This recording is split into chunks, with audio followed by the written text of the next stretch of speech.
Now I am become death, the destroyer of worlds.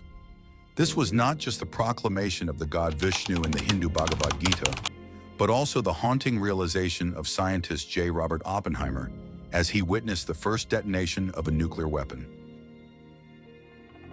Throughout history, humanity has faced numerous threats to its survival. From devastating natural disasters to destructive wars, our civilization has endured and continued to progress. But everything changed forever on July 16, 1945. For the first time in history, the destructive power of nuclear energy was unleashed before human eyes. For the first time, humanity wielded a force capable of annihilating the very world it had built. And for the first time, we became the architects of our own potential destruction. It all began with an ambitious military research program, the Manhattan Project. In December 1938, Otto Hahn and Fritz Strassmann at the Kaiser Wilhelm Institute in Berlin discovered nuclear fission, a breakthrough that forever altered the course of human history. This discovery not only proved that an atomic bomb was theoretically possible, but also set off a chain of groundbreaking events. In the United States, physicists Enrico Fermi and Leo Szilard quickly conducted experiments to confirm nuclear fission using uranium. As news spread in early 1939, the world began to grasp the dangers of nuclear energy, especially the catastrophic potential if it fell into the hands of Nazi Germany. Faced with this looming threat, Leo Szilard persuaded Albert Einstein to co-sign a letter warning President Franklin D. Roosevelt about the devastating potential of an atomic bomb and urging immediate research. In October 1941, Roosevelt officially authorized the acceleration of a project to develop the atomic bomb, enlisting the U.S. Army Corps of Engineers and the nation's leading scientific institutions. Everything accelerated after December 7, 1941, when Japan attacked Pearl Harbor and the United States entered World War II. Fearing that Nazi Germany might get ahead, the U.S. began a race for survival to develop a weapon capable of determining the fate of the entire world, the atomic bomb.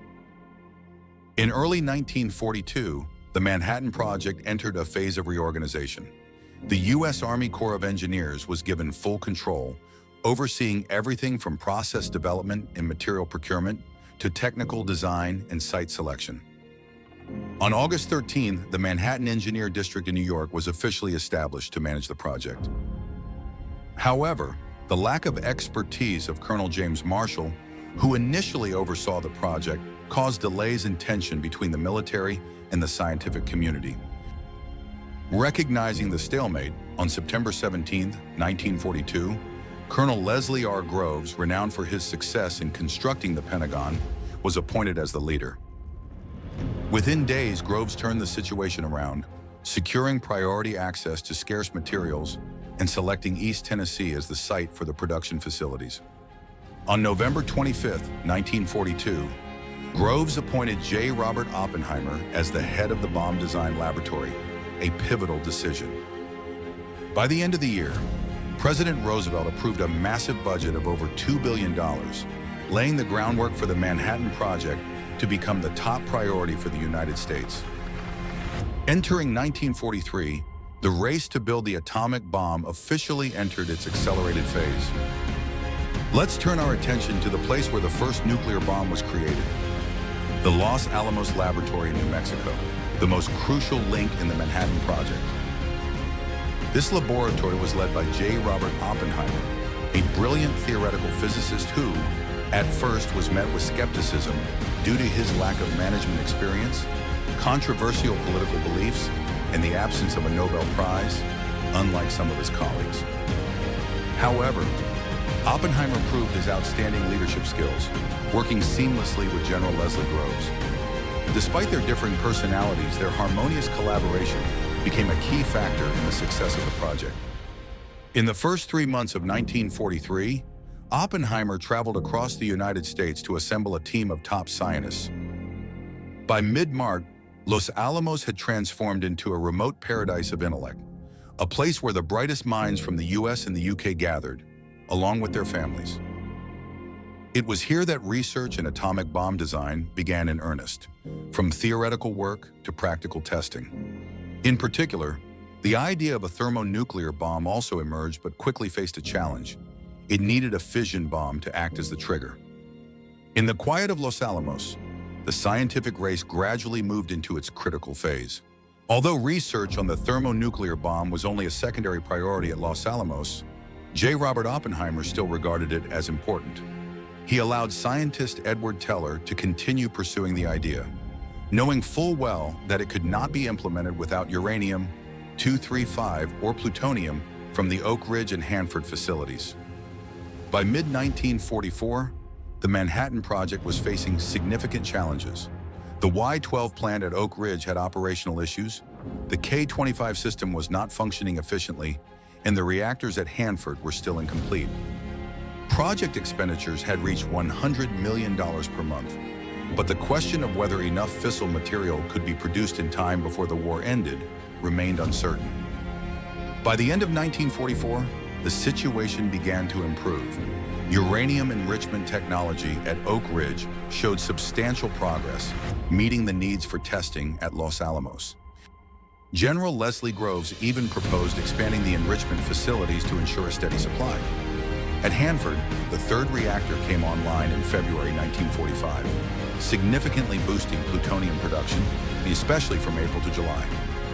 Meanwhile, at Los Alamos, research work gradually shifted to production. The goal of using the atomic bomb against Nazi Germany was no longer necessary as Europe was nearing the end of the war. At the same time, a November 1944 intelligence report confirmed that Germany's nuclear program was still in its early stages. As a result, General Groves redirected efforts toward Japan, where the Pacific War demanded a swift conclusion. Although the supply of fissile material was becoming more stable, Los Alamos continued to struggle with staffing shortages, particularly among physicists. The procurement system was slowed down due to high security requirements, and the scarcity of resources at the end of the war further complicated matters for project leadership. Yet, despite all the obstacles, the race to build the first atomic bomb continued to move forward. The lack of effective communication between Los Alamos and supply sources, combined with the scientists' limited logistical experience, further complicated the challenges facing the Manhattan Project. To address this, project leadership implemented a series of strong measures, including deploying more scientists, hiring civilian machinists, and mobilizing Army soldiers to join the workforce. Additionally, a rocket research group from the California Institute of Technology was brought in to support procurement, test detonators, and develop components. These timely adjustments helped Los Alamos move closer to its goal when the design for the first detonator was approved in March 1945, along with the schedule for the plutonium bomb tests on July 4th. The process of handling plutonium was the greatest challenge due to its toxic nature and the complex changes it undergoes with temperature. However, under immense pressure, the chemistry and metallurgy teams successfully developed precise techniques for processing and fabricating plutonium, paving the way for large-scale production by May 1945. These advancements, along with improvements at production facilities, transformed the project from a high-risk endeavor into a viable program. Although the weapon could not be completed in the first half of 1945 as hoped, by April, new calculations predicted that the power of the first plutonium bomb could reach 5,000 tons of TNT, far surpassing the 1,000-ton estimate from the fall of 1944. Despite this, doubts about its effectiveness remained, with some scientists even believing that the bomb might not function. The Trinity test was conducted to verify the design and collect data.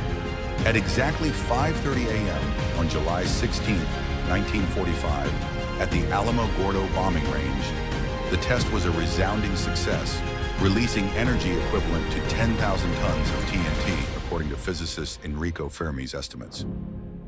This success not only confirmed the power of the atomic bomb, but also officially ushered in the nuclear age, forever changing the course of human history. The final results of the Trinity test far exceeded initial predictions, with the actual energy released reaching 21 kilotons, double Enrico Fermi's estimate, and 4 times the predictions of many scientists at Los Alamos. This success marked a historic turning point, confirming that both types of bombs, the uranium-based Little Boy and the plutonium-based Fat Man, were ready for deployment in the war.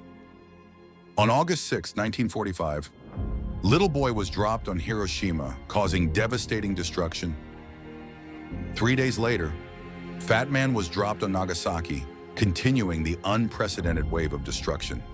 These 2 bombings pushed Japan to make the decision to surrender unconditionally. On August 15, 1945, Emperor Hirohito officially announced Japan's surrender over the radio, an unprecedented event in Japanese history. In the weeks that followed, details related to the surrender were negotiated between Japan and the United States. Finally, on September 2, 1945, the formal signing of the surrender documents took place on the deck of the battleship USS Missouri, officially bringing World War II to an end and ushering in a new era for the world marked by profound political and military changes. The aftermath of World War II and the advent of nuclear weapons marked the beginning of a new era filled with profound global challenges. News of the devastating power of the atomic bomb not only shocked the public, but also presented humanity with a difficult dilemma: how to control and use this source of power responsibly. Although the Manhattan Project gradually slowed down after the war, the production of more weapons continued as major powers sought to negotiate control over nuclear power. However, disagreements over security and sovereignty led to the failure of these efforts, especially amid escalating tensions between the United States and the Soviet Union. Discoveries of espionage within the project contributed to the outbreak of the Cold War, marking the start of a decades-long arms race. As the world approached the end of the 20th century, nuclear weapons had become a global threat. Although only 9 countries possessed these weapons, concerns about proliferation and the potential for use remained a pressing issue. Nations and international organizations continued to work tirelessly to prevent tragedies like Hiroshima and Nagasaki from happening again. The Manhattan Project, while leading to groundbreaking scientific advancements, also left a complex legacy. It stands as both a testament to human creativity and technological power, and a sobering reminder of the catastrophic consequences when that power is misused. This lesson from the past reminds us of the enormous responsibility we bear in preserving peace and building a safer future, where scientific progress is used solely for humanitarian purposes and the common good of all humanity.